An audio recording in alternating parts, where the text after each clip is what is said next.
The Marvel Cinematic Universe is one of the biggest film franchises of all time, and for good reason. It was the first franchise to actively tie together every single character and film they have into one major story, something that every studio has tried to emulate since. But did you know that there was actually an MCU before Marvel started theirs with 2008's Iron Man? Well, kind of. I mean, not all of the appearances I'm going to talk about actually panned out, but you know what? Whatever. I'm going to count them all anyway. First, let's start with the friendly neighborhood web-slinger Spider-Man and his ties to the Fox universe. In a 2013 interview with the Huffington Post, actor Hugh Jackman revealed that he was actually going to make a quick cameo in 2002 Spider-Man, stating, "We really tried to get me to come on and do something, whether it was a gag or just to walk through the shot or something. The problem was we couldn't find the suit. The suit was stuck in something. And so when they were in New York, when I was there, we couldn't get it together." So apparently Spider-Man shares the same universe as the X-Men, and by extension, the Fantastic Four. Now, if you'll recall, I mentioned in an earlier video 2 pieces of evidence that proved that the Fantastic Four and the X-Men existed in the same film universe. Number 1, an altered version of that scene at the planetarium where Reed stretches his face to look like Hugh Jackman.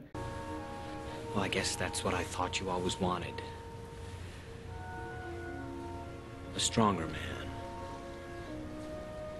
And number 2, this tweet that specifically points out that the Fantastic Four and the X-Men movies all take place in the same universe. By the way, you should definitely check out the video. I'm going to put it right there in the middle of your screen. I talk about stuff like Wolverine and time travel and why he made one of the worst movies ever.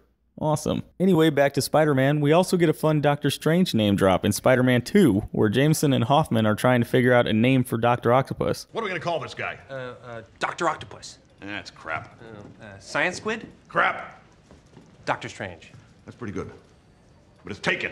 There was also a mention in one of the original drafts of the Iron Man script, believe it or not, that Octavius's tentacles were built by Tony Stark himself. That's right, Iron Man actually had a direct influence on the events of Spider-Man 2. Now, of course, that was probably from a draft from like the early 2000s, but even so, it's pretty amazing they had that kind of connection in the first place. Now, there's also a couple other cameos, quote unquote, people claim to have found, like this guy who apparently looks like the Thomas Jane Punisher in Spider-Man 2, but none of them have actually turned out to be real. Still, it's really cool to think that there was a whole kinda not really secret shared universe of movies years before Marvel took a gamble on making theirs. Hey, thanks for watching. If you liked the video, be sure to click that like button, maybe leave me a comment while you're at it, and go ahead and click that subscribe button. Also, don't forget to check out any of my social media pages. I've got a Facebook, Twitter, Twitch, and Instagram. All those links are going to be in the description below. And I've also got my last video right there in the middle of your screen, so if you want to check that out, go ahead and click it, check it out. Alright, and I will see you all next time.